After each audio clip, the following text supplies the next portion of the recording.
Olá pessoal, sexta-feira é dia do nosso Mercado em Análise aqui com a Lema, trazendo o resumo dessa semana que foi a primeira depois do primeiro turno das eleições municipais pelo Brasil, essas eleições que tomaram os noticiários,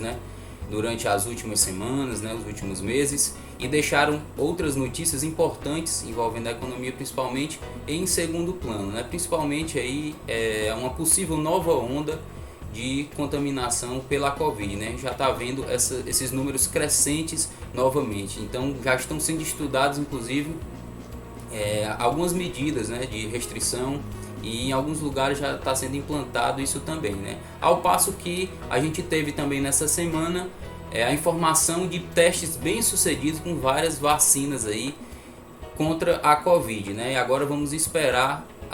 quando essas vacinas chegarem no Brasil, como é que o mercado vai se comportar, uma vez que isso vai trazer uma segurança maior para as nossas vidas e ensaiar em uma normalidade, uma volta à normalidade das coisas. Os fatos importantes dessa semana, aqui no Brasil principalmente, falando agora do cenário doméstico, a gente teve aí mais uma vez ainda, o que é bem latente aqui na nossa preocupação, inclusive do governo também, foi a questão fiscal,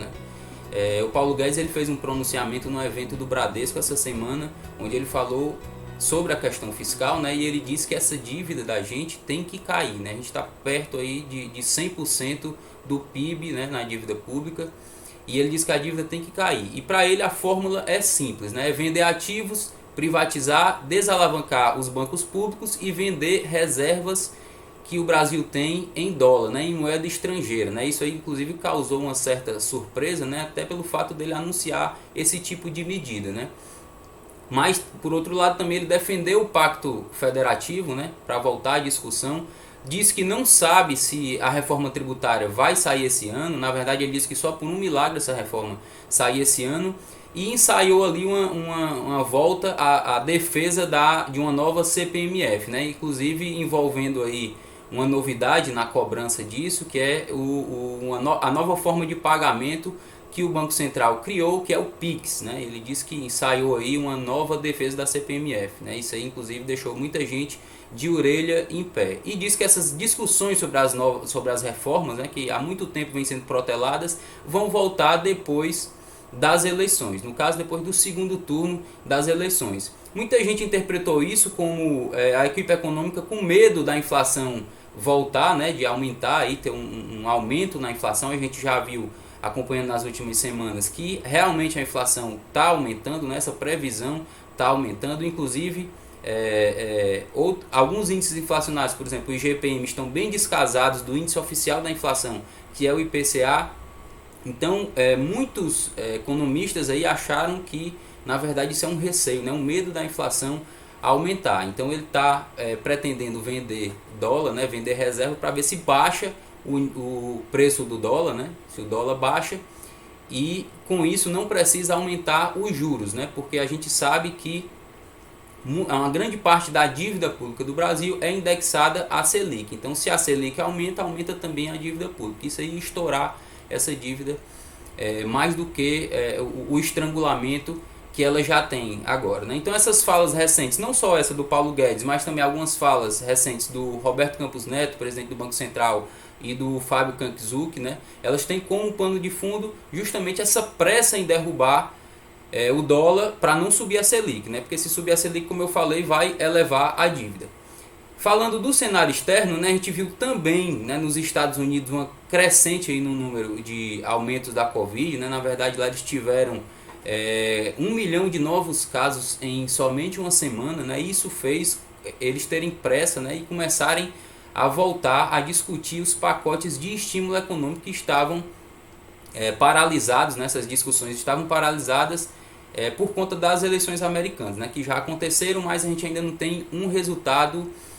definitivo. Então essa rápida escalada fez com que eles voltassem a discutir. Mas lá também isso está sendo tão forte, essa volta da contaminação está sendo tão forte que, por exemplo, em Nova York já fecharam as escolas públicas, e na Califórnia eles já implantaram um toque de recolher. Eles têm um feriado muito tradicional, que é o Dia de Ação de Graças, o Thanksgiving, e eles estão aconselhando que as pessoas não viajem para ver seus familiares, enfim, é uma data comemorativo em que eles costumam reunir as famílias, e eles inclusive aconselharam que as pessoas não viajem nesse feriado, justamente para tentar evitar aí um maior número de contaminações. Falando dos resultados do mercado lá, a Bolsa de Nova York, né, ela estava bem estável até o anúncio essa retomada das discussões aí sobre um novo pacote de estímulos e também sobre discussões de medidas fiscais para evitar que esses pacotes de estímulo tenham um forte impacto, né, sobre as contas dos Estados Unidos.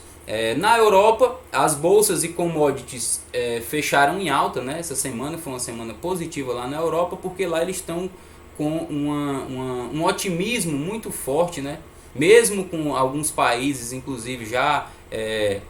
reforçando, né? Retomando o lockdown, retomando o isolamento, eles estão com o mercado, pelo menos, está bem otimista em relação às vacinas, né? Então, para eles lá, a divulgação das vacinas está tendo um peso maior do que a crescente onda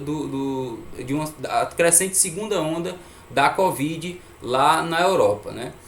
O resultado da bolsa, hoje a gente está no Brasil aí, a bolsa voltando, né, desde março, que não batia os 106 mil pontos, a gente está hoje na casa dos 106 mil pontos, com uma leve queda no dia de hoje, né, na sexta-feira, mas a gente está numa semana positiva e o dólar realmente caiu um pouco, hoje até está tendo uma elevação, mas caiu um pouco e está fechando em 5,37, tá ok? Então a gente volta na semana que vem, um abraço a todos, bom final de semana e até lá!